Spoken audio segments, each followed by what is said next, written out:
Thank you, Professor Nelly, and good evening, ladies and gentlemen.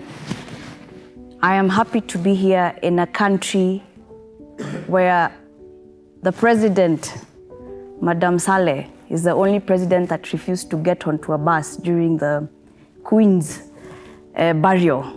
So she set a precedent as a woman. But as we speak about this critical issue about ASM, there are a few questions I want to pose.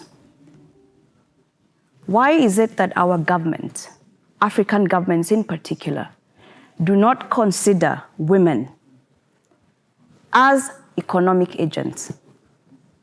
And why I say that is because in planning, in budgeting, they take the back seat.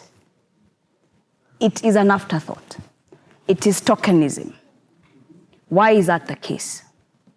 And yet, in most African countries, women are the majority. In fact, 80% of the women in most of your countries feed your countries through agriculture because they are the smallholder farmers. But yet they take a back burner. The question for me is why? Thirdly, is even to ask, since yesterday, most of our panels have been manels.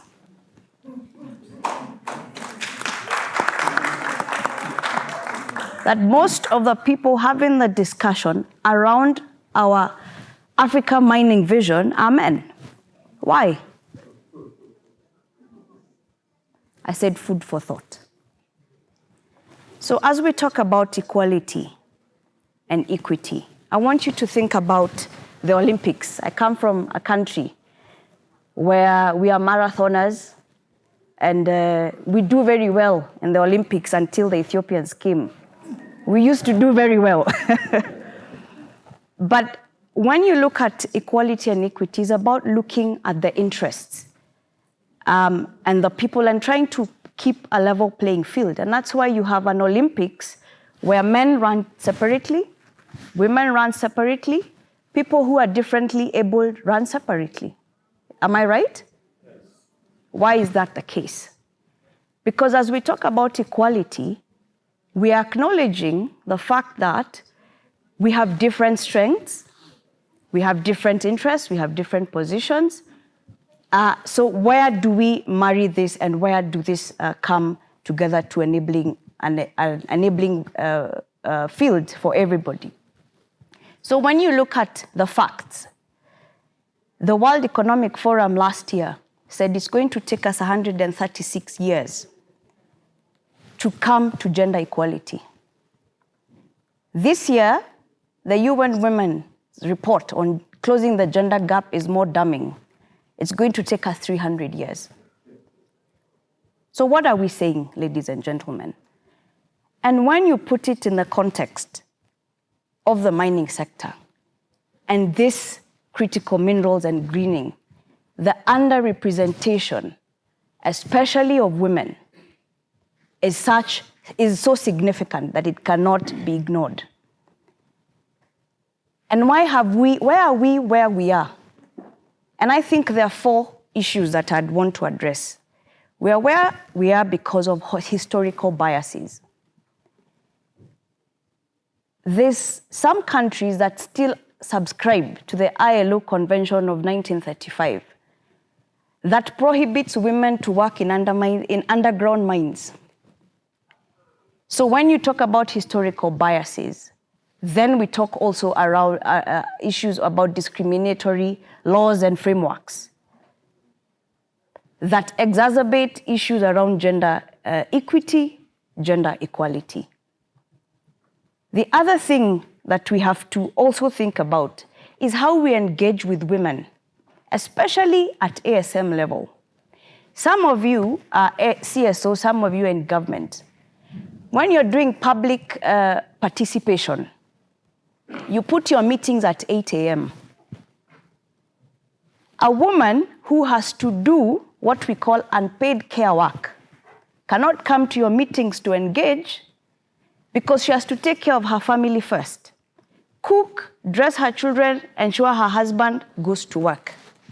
But your meeting is at 8 a.m. And then she did not participate in the discussion, she was not on the table. And we have a saying at AWEIK, we say if you're not on the table, you're on the menu. So you don't make decisions, you don't influence decision just because of how we are engaging with you as a woman. The other thing is to say that with the hypothesis of mining being an enclave, is that mining sector is one of the industries whose multiplier effects is the least into other sectors. That ASM is where there's high employment, but very low productivity. So it does not translate to the development that we are wanting to see. And so that really gives us a few broad issues as to why exclusion and why gender inequalities continue to be exacerbated in the sector.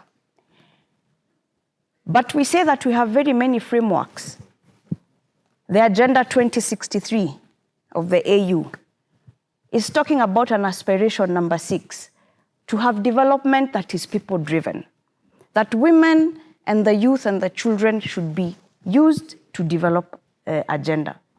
But my friends, in Kenya, we say things on the ground are very different. And especially when you come to ASM. The other thing is that we are here big subscribers to the Agenda 2030, the SDGs. SDG that talks about gender equality and empowerment of women. But what is it we're doing as key initiatives to ensure that gender equality and women are at par in the mining sector? And so, Professor, as you asked me to talk about this issue, I've been in the space, I see what women struggle with, but anytime I come to fora like this, I'm left asking myself more questions. So if we're to have equitable participation, especially as the center, Professor Marik, what are the issues we should prioritize as strategies? And I am a bit disheartened that your theory of change that you presented yesterday in the morning glossed over gender issues. It did not touch on anything related to gender. Yes, you have a pillar or an ASM, but what's going to happen, we'll be talking about ASM at this level and never going into the issues that really bedevil the issues around that sector. And so it would be my proposal that issues around gender are incorporated in your theory of change. I think that the other thing to ensure that equitable participation is that policies have to be intentional around ensuring equitability without belaboring the issues that I have raised. The other thing is fiscal regimes, that some of you, we are talking about royalties. In Kenya, we have collected royalties since 2016. In our coffers at the National Treasury, we have 57 million that is yet to be disbursed. Why? Because we do not have a national framework for disbursement. For 6 years, we have been told there is no framework. And I know the date will be disbursed. ASM will probably get the list, and women will probably beware in the picture in terms of programming. So that's why I'm saying policies need to be intentional around gender equality. The issue of skilling. You know, we work with women in gemstones industry. And many women sell their gemstones raw. Why? Because one, they don't even have the technical capacity to value add their stones. And if you start looking for a place to do value addition, the place where you can professionally do it and get good certification is in South Africa. But it will cost you $10,000 US to go there for 6 weeks. What we are saying is building, it was raised today earlier in a meeting with the women in mining, building lapidary skills in the African continent. And it also means that it's an opportunity to look at curriculum that is harmonized among our countries. That as you're value adding a stone is cutting and faceting, it will be the same. It will be, if it's an emerald, you decide what cut, but it's the same concept. So that's one other thing. And also building cottage industries where women can participate. And what I mean by cottage industries, I'll give you an example of a mineral called mica. In our country, in some of the places you find mica, it's like waste. But mica is used to, in the paint industry. So why not have women collect some of this mica? It's sorted, because as we speak, the biggest producer of mica is in India. But if you see the child labor issues that industry has, then many industries don't want to be associated with it. So if we can think of low-hanging fruits for participation by women, and an example is mica, and there are many other examples. Gypsum, for instance, sand harvesting is another, especially for construction minerals, etc. Then we have a key issue to deal with in that space. Lastly, I want to say that, and it might sound a bit unconventional, can we stop talking about formalization of ASM for now?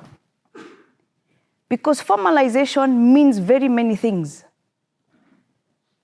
Are we preparing ASM to get finance? Do they have to go to traditional banks? They don't. And that is why, as an association, we have put together a savings, we call them SACCOs in our place. I don't know what it's called. It's a savings cooperative. It is not your traditional bank, but you can borrow 3 times your savings as a miner. So let's not be hell-bent on formalization. For me, I'm calling it professionalization of ASM. Then we can build to formalization. With those few remarks, I submit, Prof. Thank you.